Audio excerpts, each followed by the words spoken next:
Damos la bienvenida al doctor Juan Saavedra, infectólogo y médico oficial para Naciones Unidas. ¿Cómo está, doctor Saavedra? Buenos días. Buen día, Cecilia, un gusto saludarla, quedo a sus órdenes. Muchísimas gracias. ¿Usted cree que la cepa amazónica o P1 ya está circulando en Bolivia desde hace rato? Es altamente probable, Cecilia. Hay varios datos digamos, apoyan esa fuerte sospecha clínica y epidemiológica que la variante brasilera estaría ya en nuestro medio. Por una parte, el vecino país está sufriendo un colapso sanitario a consecuencia de la circulación de la variante inglesa y la variante brasilera, que cada día nos reportan más de 2.000 fallecidos. Los últimos días fueron 3.000 fallecidos por día, por una parte. Y por otra parte, nuestro país tiene una frontera de más de 3.000 kilómetros con el Brasil. Brasil hace frontera con Perú, con Colombia, con Venezuela, con Argentina, con Uruguay y Paraguay, pero el país que tiene la frontera más extensa es Bolivia. En consecuencia, nuestro vecino está sufriendo un gran colapso y no hay un control migratorio de ninguno de los lados entre Brasil y Bolivia. Entonces, es altamente probable de que la variante brasilera y la variante inglesa también hayan ingresado, sobre todo en Pando y en Beni. En Pando y en Beni, en las últimas 2 semanas, los reportes epidemiológicos informan que hay un aumento progresivo de casos. En otras palabras, Pando y Beni están sufriendo un brote departamental. Y hasta que se demuestre lo contrario, este brote departamental tiene que ser producido seguramente es producido por la variante brasilera. Entonces, lo que falta es confirmar a través de una prueba de laboratorio, de una PCR multiplex, una PCR especial. Entonces, seguramente en pocos días vamos a tener esa confirmación, porque según los informes de las autoridades, han enviado ya muestras tanto al laboratorio de Brasil como al CDC y también a Chile para que nos informen qué es lo que está pasando, con los datos de la vigilancia epidemiológica molecular en Pando y en Beni. Se dice que esta cepa es más agresiva y que ataca sobre todo a los jóvenes. ¿Usted ha notado una variación en lo que sucedió en la primera ola en comparación con lo que ha sucedido en la segunda ola en cuanto a las características de la gente que ha adquirido este virus? En Santa Cruz no hemos tenido muchos casos todavía, no hemos tenido casos en los cuales la persona en 2 a 3 días desarrolle ya insuficiencia respiratoria. No lo hemos tenido acá, pero sí los colegas que trabajan en Pando y en Beni informan que los pacientes en 2 a 3 días desarrollan neumonía con insuficiencia respiratoria. Entonces, eso no lo hemos tenido acá todavía en Santa Cruz, pero sí nos están informando en Pando y en Beni.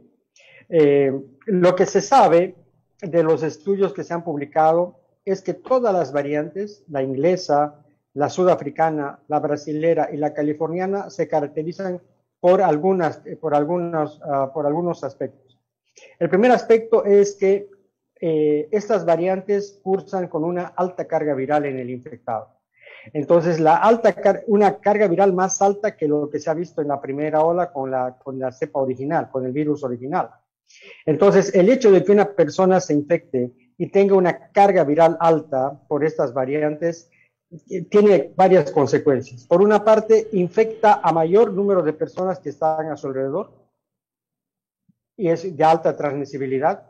Y por otra parte, la persona infectada, al tener una alta carga viral, tiene el riesgo de desarrollar rápidamente la neumonía y sus complicaciones. Y si tarda mucho en acudir a un servicio de salud, probablemente termine muriendo. Y eso es lo que ha pasado en Manaus, donde se ha originado esta variante. Manaus es una ciudad de 2 millones de habitantes que en el mes de marzo del año pasado tuvo una primera ola. Tuvieron que aplicar una cuarentena para poder disminuir la velocidad de avance de la infección, que llegó a cifras altas. La velocidad llegó a 3, un RT de 3. Y lo que comentan, la información que sale de la primera ola en Manaos es que cada día reportaban 80 fallecidos.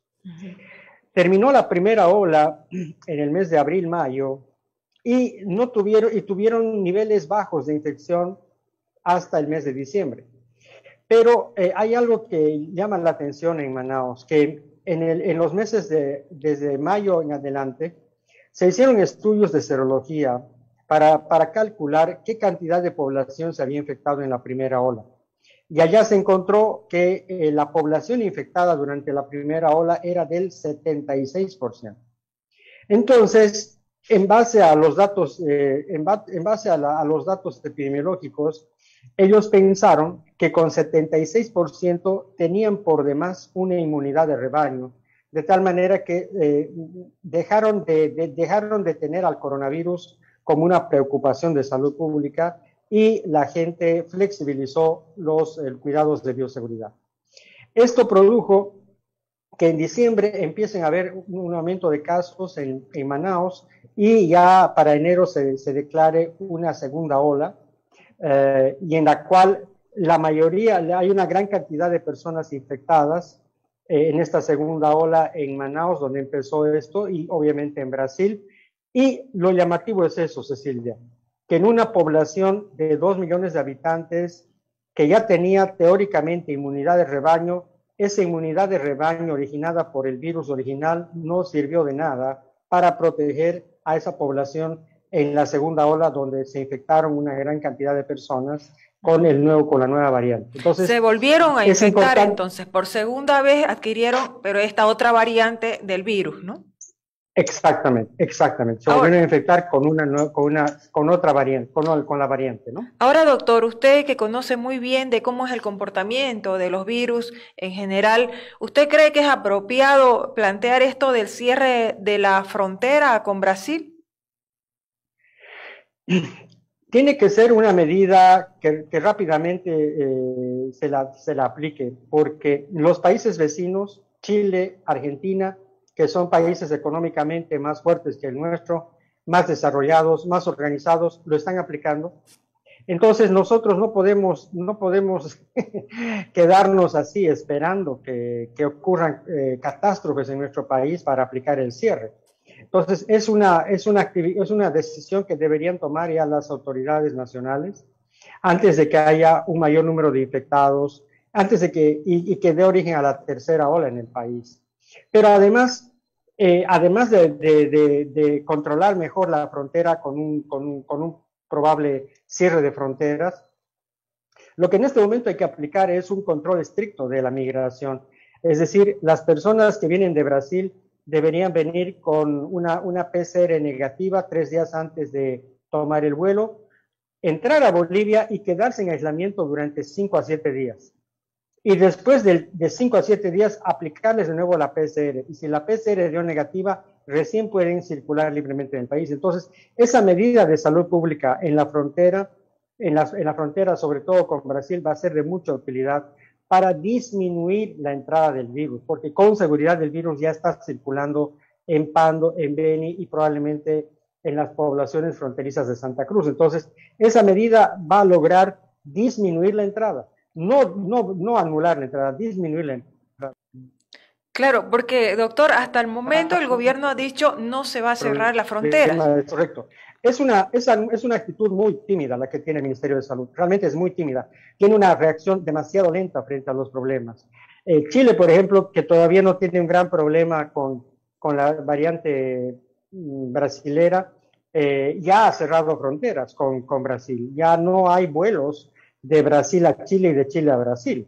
Entonces, ¿por qué? Porque ellos ya están sufriendo el embate de la variante inglesa, también tienen y no quieren que además del embate de la variante inglesa se agregue la variante brasilera. Entonces, ellos con mucha inteligencia han tomado esa decisión muy sabia.